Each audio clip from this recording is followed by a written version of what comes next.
बिस्मिल्लाहिर्रहमानिर्रहीम अस्सलाम वालेकुम। मेरा नाम आसफ़ा है और आप देख रहे हैं आसफ़ाज़ होम कुकिंग। आज आपके साथ एक और बहुत ही मज़े की रेसिपी शेयर कर रही हूँ। पाए बना रही हूँ, सर्दियों के हिसाब से रेसिपी है। बीफ पाए हैं, बहुत मज़े की रेसिपी है, आसान सी रेसिपी है। हो सकता है आप इस तरह से पाए ना बनाते हों।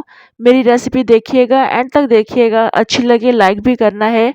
तो चलें मज़ेदार से बीफ पाए बनाना शुरू करते हैं। ये रेसिपी बनाने के लिए मैंने 2 अदद बीफ पाए ले लिए हैं, जिसको अच्छी तरह से धो लिया है। अब हमने इसको गलाना है। गलाने के लिए मैं कुकर का इस्तेमाल करूँगी, जल्दी गल जाता है। आप चाहें तो इसको देगचे में रखकर भी हल्की आंच पर पका सकते हैं। कुकर में मैंने पाए ऐड कर दिए हैं। अब इसमें बड़े साइज़ की प्याज़ को रफली काट कर शामिल करेंगे। इसके बाद इसमें मैं लहसुन के जवे शामिल कर रही हूँ। 8 से 10 लहसुन के जवे हैं। ये साबुत ही मैंने शामिल कर दिए, आप पेस्ट भी शामिल कर सकते हैं लहसुन का। इसके अलावा तमाम साबुत गरम मसाले, जिसमें 1 सिनेमन स्टिक है, 1 बड़ी इलायची है, थोड़ी-सी काली मिर्ची है, थोड़ी-सी लौंग है, ये शामिल कर देंगे। इसके अलावा 1 टेबल स्पून इसमें नमक शामिल करेंगे। अदरक का पेस्ट मैं इसमें शामिल कर रही हूँ 3 टेबल स्पून। आप साबुत अदरक भी शामिल कर सकते हैं। इसके बाद हम इसमें पानी शामिल करेंगे। पानी हमने इतना शामिल करना है कि ये पाए इसमें अच्छी तरह से डूब जाएँ।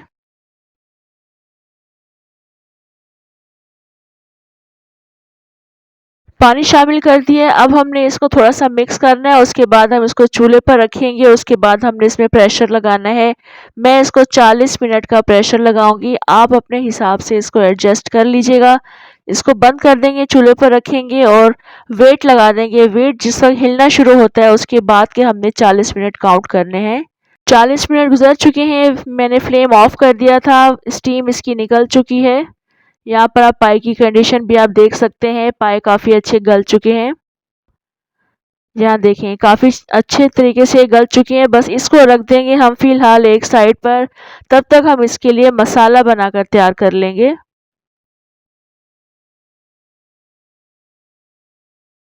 मसाला बनाने के लिए 2 अदद दरमियाने साइज़ की प्याज़ ले ली हैं, 2 अदद दरमियाने टमाटर हैं और 1 पाव दही का इस्तेमाल करेंगे। दही ज़्यादा हम इसलिए इस्तेमाल कर रहे हैं क्योंकि पाए में हमने आपने देखा होगा प्याज़ का हम काफ़ी इस्तेमाल कर रहे हैं।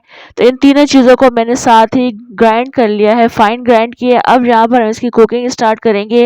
एक देगचे में मैंने हाफ़ कप ऑयल ऐड किया है। कम ऑयल इसलिए ऐड करेंगे क्योंकि पाए से भी काफ़ी ज़्यादा ऑयल रिलीज़ होता है। एक बड़े साइज़ की प्याज़ को हमने स्लाइसेस काट कर शामिल कर दिया है। प्याज को हमने हल्का सुनहरा होने तक पकाना है, यानी प्याज को ब्राउन करके यहाँ से निकालना है, जिस तरह से हम कौरमे के लिए प्याज को ब्राउन करते हैं। यहाँ पर देखें हल्के सुनहरे रंग की हो चुकी है। तो इस देगचे से हम इस प्याज को निकाल लेंगे क्योंकि इसका जो कुकिंग प्रोसेस है वो निकालने के बाद भी जारी रहता है। तो प्याज को मैंने इस वक्त यहाँ से निकाल लिया है। अब इसमें थोड़े से साबुत गरम मसाले ऐड करेंगे, जिसमें 4 हरी इलायची हैं, 2 अदद बे लीव्स हैं, यानी कि तेज पत्ते हैं, थोड़ी-सी काली मिर्ची हैं, थोड़ी-सी लौंग है। हल्का-सा इनको कड़कड़ाएँगे, उसके बाद हमने जो ग्राइंड किया था मसाला वो ऐड कर देंगे। मसाला मैंने ऐड कर दिया है, ग्राइंडर जार में भी थोड़ा-सा पानी डालकर उसको साफ़ कर लेंगे और ऐड कर देंगे। अब इसमें 2 से ढाई टीस्पून लाल मिर्चों का पाउडर शामिल करेंगे। इसके अलावा इसमें क्वार्टर टीस्पून हल्दी शामिल कर देंगे, 2 टीस्पून इसमें पिसा हुआ धनिया शामिल करेंगे और अगर आप यहाँ पर थोड़ा-सा लहसुन अदरक शामिल करना चाहते हैं मज़ीद तो ऐड कर सकते हैं, मगर मैंने ऐड नहीं किया है। इन मसालों के साथ हमने इस मसाले की काफ़ी अच्छी भुनाई करनी है। यहाँ पर देखिए मसाला काफ़ी अच्छा भुन चुका है। अब हम इसमें ब्राउन की हुई प्याज शामिल कर देंगे, जिसको मैंने हाथ से चूरा कर लिया था, ये इसमें ऐड करेंगे और इसको भी काफ़ी अच्छा मिक्स कर लेंगे।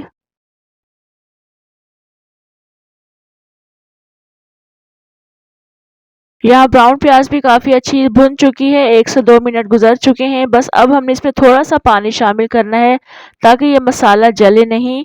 1 से 2 घूँट के बराबर पानी शामिल करेंगे, मिक्स करेंगे, उसके बाद हम इसमें पाए शामिल कर देंगे।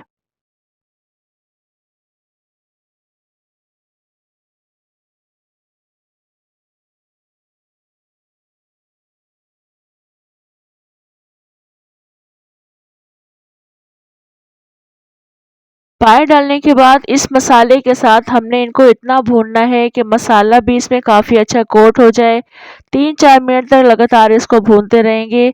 यहाँ पर देखिए पाए काफ़ी अच्छे मसाले के साथ भुन चुके हैं, थोड़े से नीचे से लगना शुरू हो चुके हैं।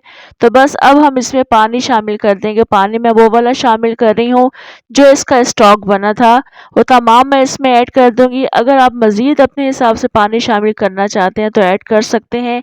बस यही पानी मैंने शामिल किया था, एक्स्ट्रा पानी मैंने शामिल नहीं किया है। मिक्स करेंगे और ढककर रख देंगे इसको 5 से 7 मिनट के लिए बिल्कुल हल्की आंच पर।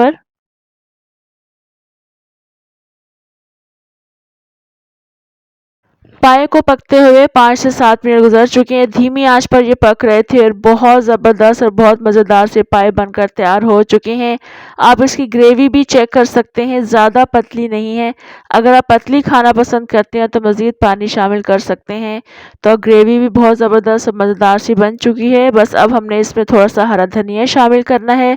1 टीस्पून इसमें पिसा हुआ गरम मसाला शामिल करेंगे और अच्छी तरह से इनको मिक्स करेंगे। फ्लेम ऑफ कर देंगे और ढक्कन ढक कर रख देंगे इसको तकरीबन 5 से 7 मिनट के लिए। उसके बाद इसको सर्व करेंगे। यहाँ आप देख सकते हैं माशाल्लाह ज़बरदस्त पाए बनकर तैयार हो चुके हैं। शोरबा आप चेक कर सकते हैं, बिल्कुल भी पतला नहीं है। बहुत ज़्यादा मज़े की रेसिपी है। हो सकता है आप इस तरह से पाए ना बनाते हो, एक दफ़ा इस तरीके से बनाकर देखिएगा। इंशाल्लाह ये रेसिपी आपको बहुत ज़्यादा पसंद आएगी।